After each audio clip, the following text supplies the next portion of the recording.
കൊല്ലം ചടയമംഗലത്ത് സാമ്പത്തിക പ്രശ്നത്തെ ചൊല്ലിയുണ്ടായ സംഘർഷത്തിനിടെ മൊബൈൽ ഫോണും പണവും പിടിച്ചുപറിച്ച സംഭവത്തിൽ 2 പേർ പിടിയിലായവർ പോലീസിന്റെ കാപ്പ ലിസ്റ്റിൽ ഉൾപ്പെട്ടവർ.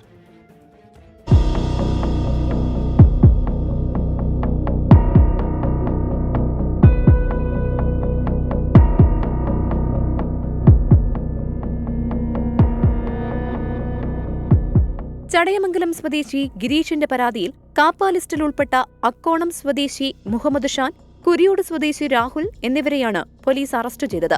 ഇക്കഴിഞ്ഞ ചൊവ്വാഴ്ചയാണ് ഗിരീഷിന്റെ കയ്യിൽ നിന്നും പ്രതികൾ 50,000 രൂപയും മൊബൈൽ ഫോണും പിടിച്ചുപറിച്ചത്.